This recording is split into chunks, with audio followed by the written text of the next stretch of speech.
So before we start discussing the other parts of softball, first we must always dig into its history, the development, and the nature of the game. So without further ado, let's start.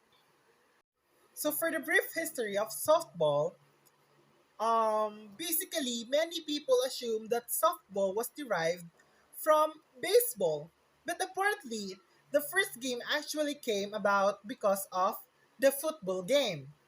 The history of softball dates from the Thanksgiving Day of the 1887, when several alumni sat in the Chicago, Illinois Farragut Boat Club, anxiously awaiting for the outcome of the Yale versus Harvard football.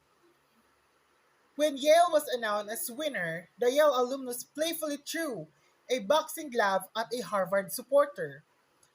The Harvard fan swung at the balled up glove with a stick, and the rest of the group looked on with interest.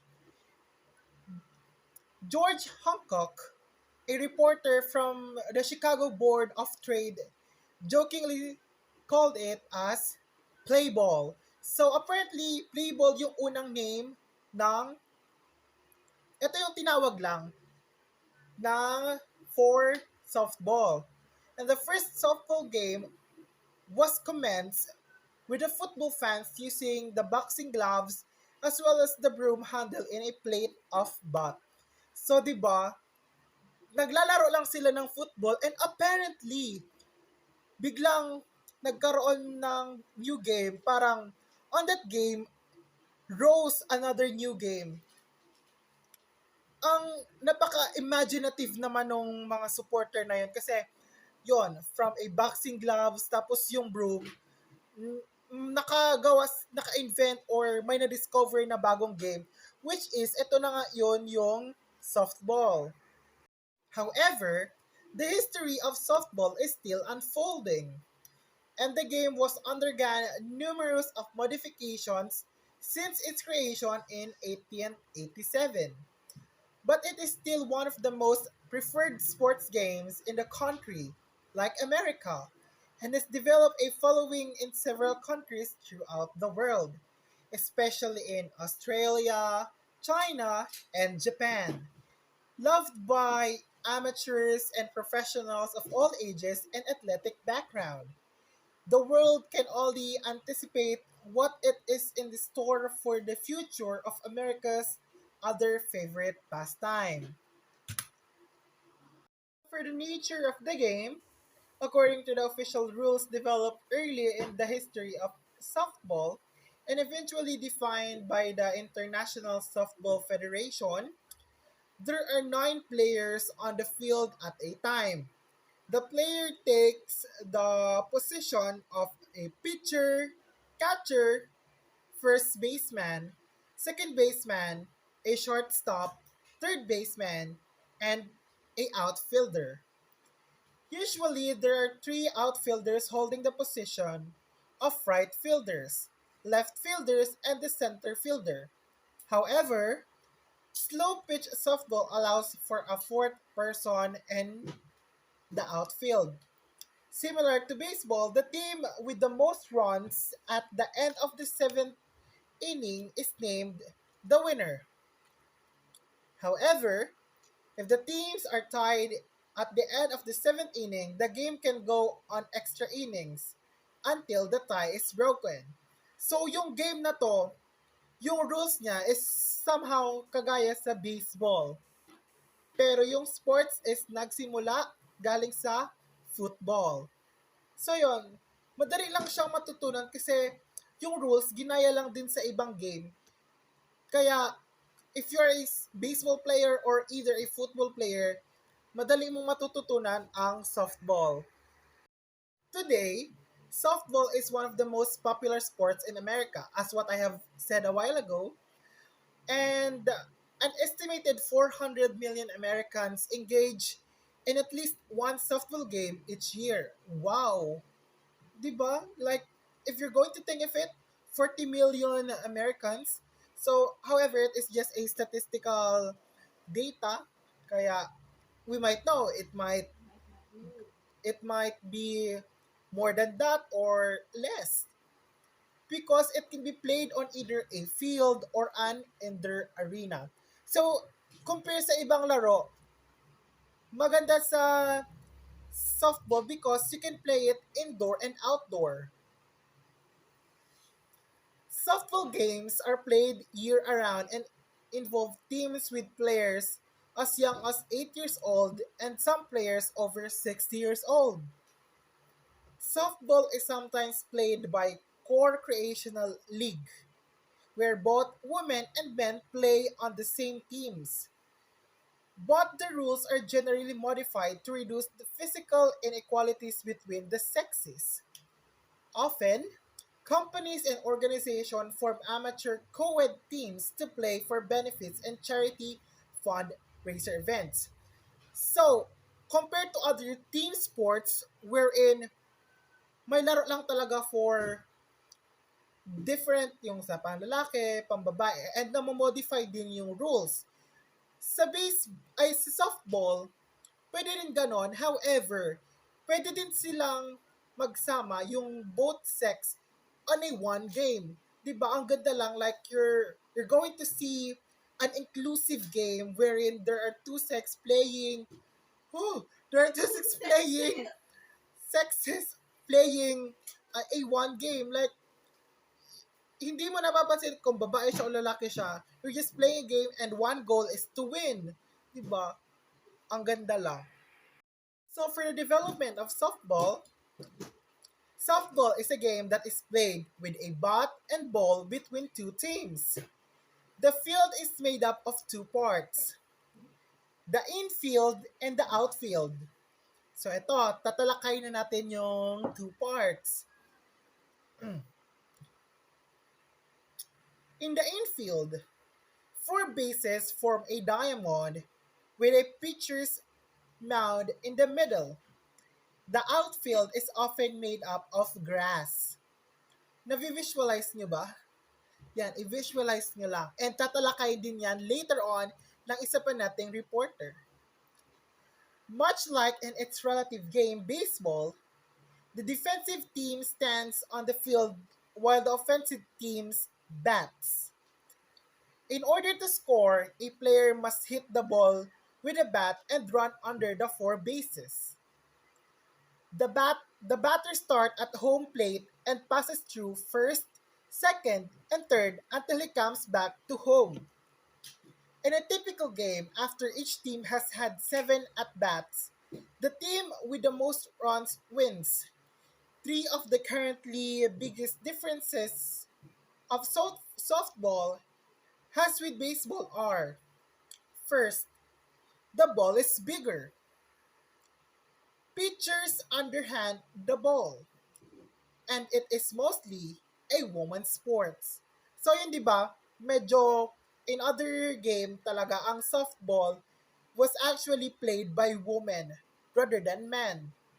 Kasi yung baseball daw pang lalaki, yung softball naman pang babae. However, yun yung perception ng iba. Pero yung game itself, it can be played by both sexes. I also make a timeline for you to much understand the flow of the development and history of softball. So on November 24, 1887, the game of softball was introduced on the Thanksgiving on Harvard-Yale football game. So yun nga, yung diniscuss ko na rin to kanina. So, it is the creation of softball on November 24, 1887, when George Hancock wrote down a list of rules and a big softball and a bat that had a rubber tip on the end.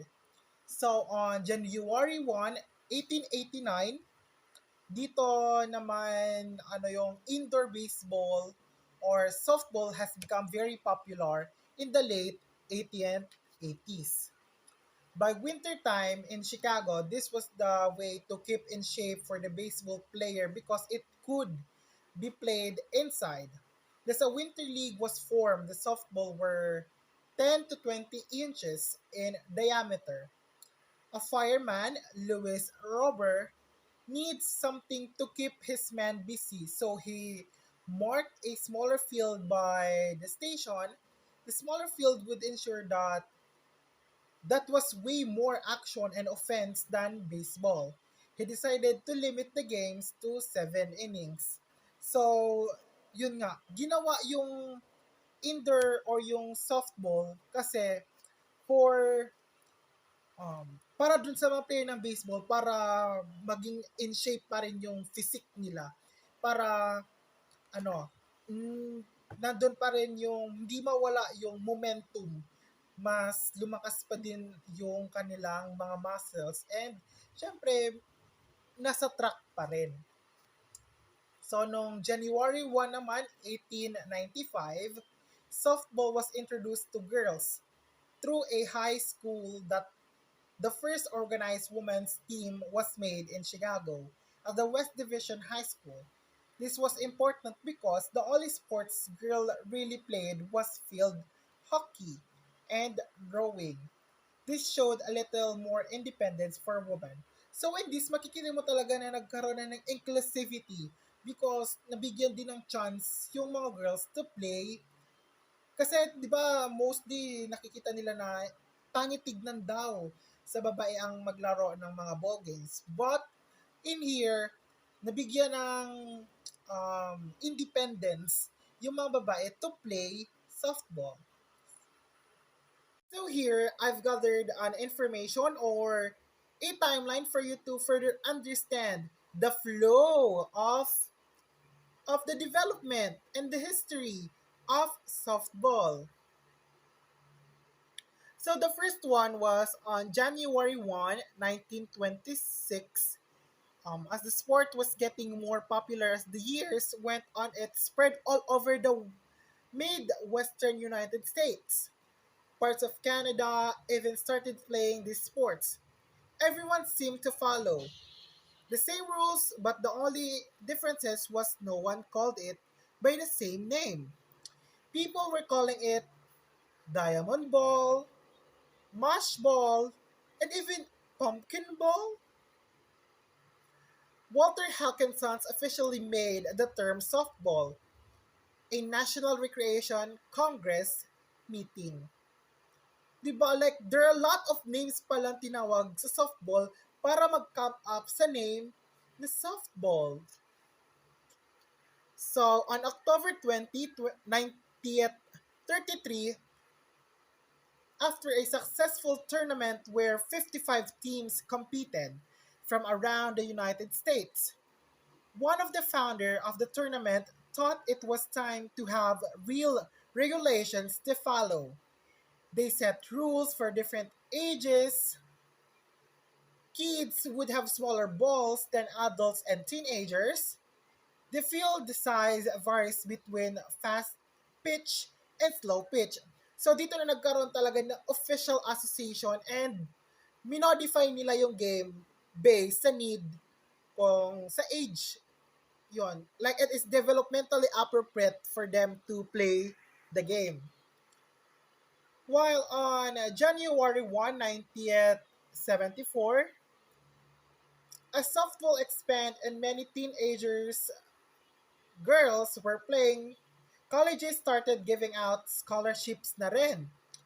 This helped girls who could not afford college at its full price pay for college. This was an advantage because instead of quitting the sports that you love and having to get a job, having a scholarship helps pay for that and you could continue what you love. So while playing, nag-aaral ka din. You can finish your studies without paying any tuitions and anything kasi you have scholarships. The school provided a scholarship for you to play while studying. While on January 1, 1982, in Omaha, Nebraska, the College World Series was played. The series was a total of 32 teams of 8 different regions. The two finalists were Oklahoma versus Fresno State. The winner ended up being the UCLA. Wow, di ba? Like, nakikita niyo yung flow kung paano sumikat yung baseball from paunti-unti lang hanggang sa nakilala na siya sa buong mundo. While on September 18, 1996, in the World Olympics, softball had been entered as a medal event. The US women's team had won all the events, and that was when the popularity of the sport increased. Then, unfortunately, softball was dropped as a sport in the Olympics. And on September 18, 2004, in 2004, the Women's Pro Fast Pitch Softball Leagues formed four pro teams. These four teams would be broadcast on MLB.com. And later that year, they created a World Cup for softball so the teams could go against the beat in the world once softball was taken out of the Olympics. So sadly yun nga, natanggal siya sa Olympics. So yon, gumawa rin sila ng paraan para mas makilala ulit siya sa buong mundo. Once softball was taken out of the Olympics, this was their way to still being able to compete against each other. So yun nga, as I said a while ago, dahil nawala siya sa Olympics, they find ways to still continue to compete with this game, the softball. And on the present times, on the September 18, 2015, the National Women's Softball Association has 113 member countries. It to have become very popular. In the United States, over 25 million people play. It has impacted many people lives too. So, di ba, even today, like yung ibang reporter kong classmates nito, they are a squad player of softball. They have won the, nanalo sila dito sa, ano natin, what do you call that? Um, sa provincial and even sa regional, nanalo sila. So that's why, sayang because of pandemic, hindi natuloy. Sayang may pasalubong sana tayo, di ba? If natuloy yun. So, pero yun. I hope that mas mapalago pa rin itong game na to for that the younger generation will also explore and continue to play this game para naman yon for their recreational activities and magagamit nila to for exercise and doing and for also ma-refresh din yung kanilang katawan. So, thank you!